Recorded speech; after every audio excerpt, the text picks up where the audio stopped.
what is it, like a wet American summer? First Day at Camp. Apparently it's a prequel to a film that was made in 2001, which has got all these people that are quite famous in it now. Oh, right. Okay. And they're playing the same character, only they're 15 years older. And they're supposed to be playing 16-year-olds. Oh.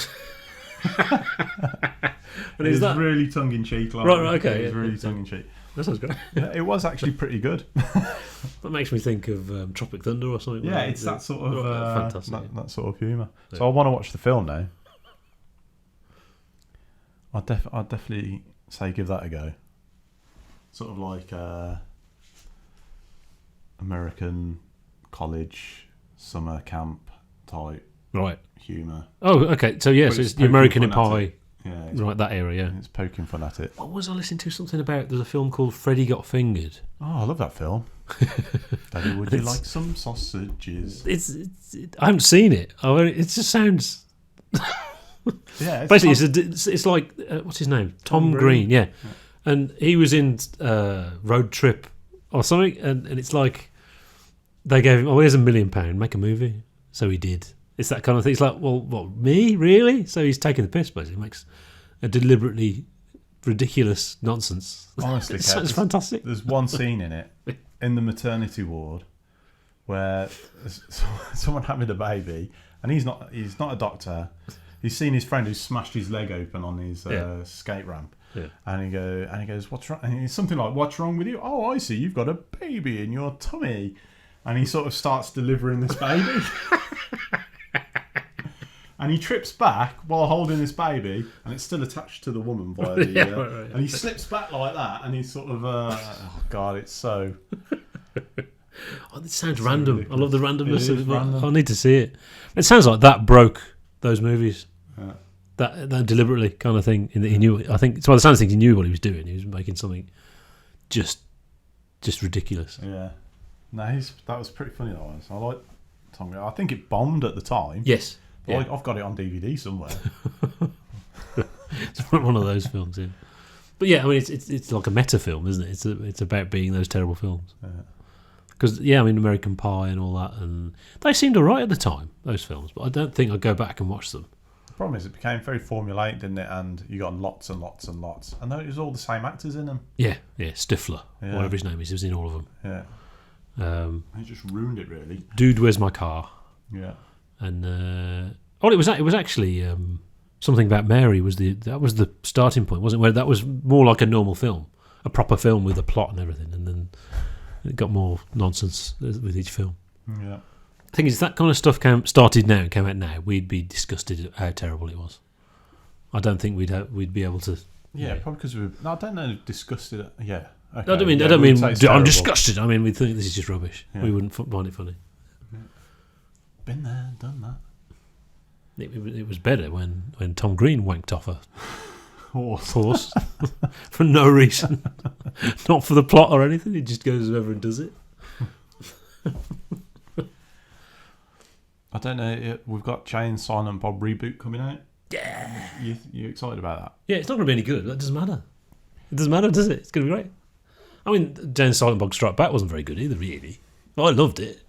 It's not a good film. I see Kevin Smith interviews these days, and I think, dude, you're not that guy. He's wearing his cap backwards, and he's wearing he's a self-parody now, isn't he? It's a costume, It is a costume. Yeah, this is his brand. Yeah, you can tell. I think that's why he can't make good films anymore. He's making the films he thinks he should be making. Yeah, because Dogma is a really good film. Yeah, and obviously Clerks as well. Well, I think there's going to be Clerks 3, isn't there? Oh, right, good for me. Clerks 2 was actually all right. Clerks 2 was much better than Clerks 1. I actually can't remember it. A well-constructed film. Didn't everyone say it was terrible? Or is that just the sort of backlashiness? Well, I think it was so well-constructed that it was a touch banal, you know. Oh, see, because it's a normal film. Yeah, there was nothing that stood out about it, but there was nothing that was jarringly bad about it. Yeah, I mean, there is a problem that it's they talked about Star Wars in a film. The reference thing has been and gone now. Simpsons. We've done that to death. The fact that the Simpsons referenced Rear Window was so awesome. And now it's like, well, for God's sake, write something new. Yeah. Actually, that's what was great about Spaced, wasn't it, with Simon Pegg? That's true, yeah, although that's aged much better. That's still really rewatchable. if you haven't seen Spaced, which I suspect a lot of people haven't, that's the TV show that is the predecessor to Shaun of the Dead. And it's better than Shaun of the Dead. That's definitely worth seeing. Only 2 seasons. Unfortunately. Well, we say there should have been a third, but with the Cornetto trilogy, it was kind of the same thing. There was a third. Oh, yeah, it was rough. Because they had to, because money. But you could tell they left it too late, and there was a sort of going along with the motions. It wasn't that bad. It was a good film. That was a good Simon Pegg film, but nowhere near the first 2. Not even close. Yeah, I wonder what actually went wrong there. It was too late. And the film was about the fact that it was too late. That we're not those people anymore. That was the subject of the film. You could tell. That's what they were saying. We're older now. This film doesn't really... The thread through the 3 movies isn't there. The thread is through those 2 movies that happened at that time. They needed to do something different. And Simon Pegg went all Hollywood and... Yeah, I think it could have worked. I think part of the issue was they screwed up the relationship between... They swapped roles, didn't they? Yeah. But I'm sure that's Simon Pegg saying, I want to be the bad guy now. I want to be the douche. Yeah, because he's famous. Because I'm an actor. Acting. Yeah, so the great thing about... Yeah, because Simon Pegg played the straight man, didn't he? Being pulled wayward by Nick Frost's character. Yes, yeah. And that was where the comedy happened. I mean, even Hot Fuzz, Shaun of the Dead it's just perfect. And those 2 characters are perfect. But even in Hot Fuzz, there's a little bit of a... He's this perfect cop. He's so good. And as the film starts, you think it's going to be like take the piss out of him, but it doesn't. He is, and then he decides he's going to fight back. Yeah, and he's got shades on. And it's Simon Pegg, and it's take the piss bit. I mean, he's the straight man in the whole village is or an angle, Yeah. And that works. Hot Fuzz isn't as good as Shaun of the Dead. Shaun of the Dead is. It's one of the best films ever made.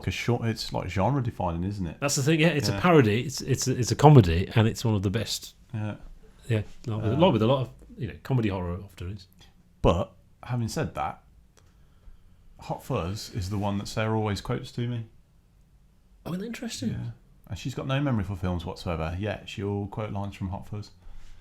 Hot Fuzz actually has more BBC comedy-ness. I think that's probably because of the setting. Yeah, the Britishness and the setting, and maybe that's deliberate. They're hanging on to that, and they knew they were going to lose it. Maybe that's the thing. I think that the World's End could have been... The concept is actually pretty strong. You could have had a really... I suppose. Because it's harking back to those sort of like early British sci-fis. Yeah. I mean, I don't know. Yeah, more like they should have gone more for the British thing. So they went for the American War of the Worlds rather than the tripods. It should have been mundane. Yeah, people in pubs. But it's just people in pubs. There wasn't... Doubting that the aliens really exist. Yeah. Type thing. Yeah, whereas Quatermass is there and he's going to... yeah. Rather than everyone in the pub turns out to be aliens at the start. Yeah. It's, I mean, there were good bits. I thought the robot alien... I don't know whether it was just the statue had been moved but the big walking monster thing, that was cool. I always thought that was the real alien. But and the ending was sort of a bit half-arsed, like it was just an episode or something. Yeah, that was stupid. That was. Yeah, the aliens one. That's it. So there was it felt by the number. It felt like they forced themselves through it. Yeah, that they had to do it because they'd said there was going to be a trilogy. They should never have said there was going to be a trilogy. It was only a joke. They had a cornetto. You've had cornettos in 2 films. Is there going to be a third? Mm. And it was only at the end, wasn't it? The cornetto. The rapper went past right at the very end. And actually, Paul, the alien one. Yeah, that's better than that. That's actually better. And that, of course, is a mixture of Americanism, what's considered much more broader humour, of Seth Rogen, isn't it? Yeah. But yeah, it's a much better film. It's a great film. I don't mind the Americanisms in there. Yeah. I think it's the American that... Because that's what Shaun of the Dead and Hot Fuzz... Well, more so with Hot Fuzz, it was the rural Britishness with the American. Yeah, exactly. Bad Boys. It's Bad Boys, but it's Simon Pegg and they're making another film. There's a new Bad Boys film. I actually haven't seen Bad Boys. The thing that struck me was that Will Smith looks like Will Smith, and the other guy looks older. What's his name, Lawrence? I can't know his name. But yeah, Will Smith still looks exactly the same. He is an alien. He actually looks the same. It's bizarre. Isn't he into Scientology or something like that? I think he is a Scientologist, yeah. There is something weird there. Because he was like the biggest movie star in the world. He did one film which didn't bomb, but it was Hancock. He was like a bad superhero. I didn't mind that film, actually. He was all right. And it didn't do that well. It didn't bomb, though. And that was it. And suddenly he's not the biggest film star in the world. And next, he's doing like supporting roles in like, what's it called? Suicide Squad? Where he's sort of second fiddle. And he's Will Smith. And I thought it was really strange how quickly he just... and I think that's a weird Scientology something weirdness going on. Yeah, similar sort of thing happened to John Travolta, wasn't it? I mean, he was a regular filmmaker. Oh, yeah, but didn't he made... That was like... He just, in the 80s, made terrible films, and that was a normal path. And then there was Pulp Fiction, and that was just Quentin Tarantino doing a bit of stunt casting, wasn't it? Yeah. But then then John Travolta went back to making terrible films, which were quite big films because of Pulp Fiction. Yeah, what's happened to Will Smith? It's weird, isn't it? It's strange. He's coming back again now with other films. He's like returning. Isn't he in a film where he's fighting himself or something like that? I don't know. I've seen an advert where he's like, I'm sure he's fighting himself.